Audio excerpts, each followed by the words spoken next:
And welcome back to Big Board Sports. Chris Honorato and Brian Mariano with you here in for Roger on this Monday. And as we do every time this week, we bring in UAlbany head coach of the men's lacrosse team, Scott Marr. And boy, the Danes got a big win on Saturday at home in front of a big crowd. The spring stop, of course, on campus, and beating number 12 Yale 13-12 in comeback fashion. Coach, first off, good morning. How are you? Good morning, guys. How you doing today?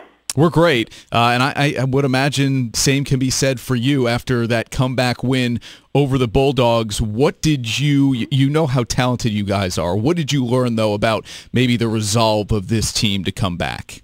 Yeah, I mean, you said it right there. I mean, the fact that we were down, twice in the game by 4 goals. We were down 9-5 at one point. We made it 9-8 going into the fourth quarter, and then we went down 4 goals again right at the beginning of the fourth quarter. We're able to rattle off 5 goals in the last 10 minutes of the game, and win the game. So it just, again, it showed our guys believe in each other, and, and we always talk about playing the full game, 60 minutes, that kind of stuff, and, cliche stuff, but it really does come down to that. You have to play the whole time and the whole game and stick with it, and, again, our guys had a lot of faith in each other, and when once we started getting rolling that fourth quarter, the crowd was awesome. It was so loud, and the environment was incredible for our players, so it was just a fun game to be a part of. We knew it was going to be like that with Yale. It has been the last 3 or 4 years, a 1-goal game. So again, just real proud of our effort and our guys sticking with it and pulling out a huge win, because hopefully it'll help us down the road here if we can close out the season the right way. Coach, expand a little more on the crowd, because you talked about how that day having the spring football game, the tailgating atmosphere, and then 3,200 to come and watch this game against Yale. Talk about how that inspired your team a little bit, and especially in notching a win like this. Yeah, there's no question. I mean, playing in the stadium is such a different atmosphere for our guys. It's just, it really, it takes us to another level in a way. And the crowd is right on top of you. And again, 3,000, 3,500 probably in the stadium that night.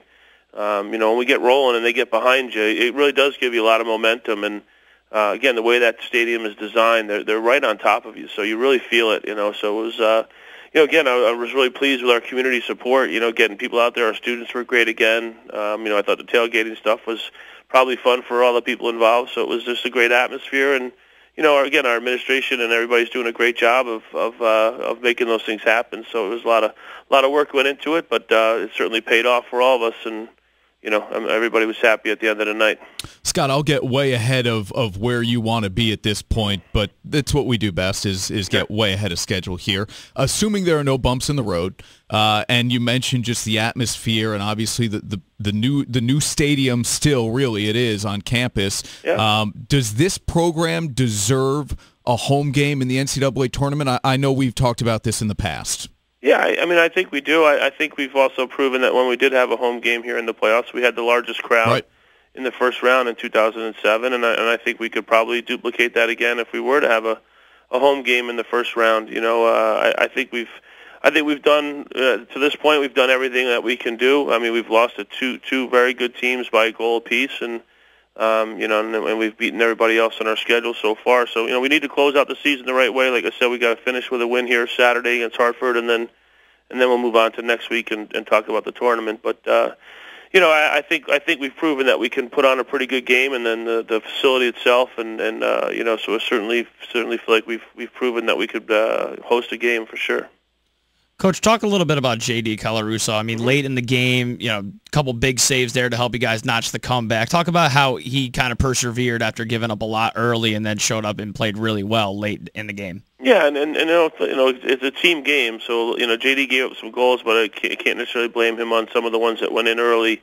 We didn't slide to some of our short sticks and they getting taking shots from 2 yards away from the crease. So, but he did come up with big saves, and I think it's important to note that not only his big saves, but also at the end of the game, we won the last 5 faceoffs of the game, and that's so important when you're talking about moving forward and the ability to get the ball in clutch situations. So not only J.D. making clutch saves, but then our faceoff unit getting clutch wins and having the ball again, at the end of the period there to continue our momentum. So, both got to praise both units there, J.D. and our defense, and then then our face-off guys. We didn't get up a goal from the 12:57 mark of the fourth quarter on. So we shut them out for the last 12:57. So that's a credit to our defense. Albany lacrosse head coach Scott Marr with us here on Big Board Sports. Chris Honorado and Brian Mariano, the closer, in for Roger here on this Monday. Coach, another 5 points from Connor Fields. He's as good as there is in the country, obviously. But after the game, it wasn't Connor's name you really evoked as the guy who had the greatest impact on the game. What else did you see in that game that maybe didn't show up in the box score? Yeah, well, I'll be honest with you. I said it this morning to Coach Thompson. I thought Connor actually played one of his best games ever this weekend. He shared the ball, he moved the ball, he kept our offense going. He made key plays at key times. He scored the goal in the fourth quarter that got our run going. So I thought he played fantastic. He had some nice looks that didn't go and stuff like that. So, again, 5 points against that team. He did a great job and really, solidified again his status and where he is. But, again, when you're talking about other guys, unsung hero type things, Troy Ray was fantastic. I mean, Troy makes, in those last 5 faceoffs I'm talking about, Troy makes 3 plays to get us the ball on each of those and just plays fantastic defense against number 5 there. Greg Scott, their leading midfield scorer, only had 1 goal during the game. So, just little plays throughout the game. A.J. Cluck, had 4 ground balls and 3 picked off passes on defense. And, again, Stone Sims shut out there. Ben Reeves, who was a Twarton finalist last year, the kid only had 1 goal, and it wasn't even on Stone, so he shut him out the whole day. So, I just thought there's a lot of guys who contributed to the win, and again, it was a great team win for us, and just coming back and having that energy, like I said, and winning that thing in the last minute was such a great feeling for our team moving forward. You guys played at 7. Your Rangers played at 8 on Saturday night. Tell me how this goes down. Are you DVRing the Rangers at home? You tell people, don't tell me what's going on in this game. I'm going to watch it later. Or is there somebody designated on the sideline, Scotty, to give you period-by-period updates?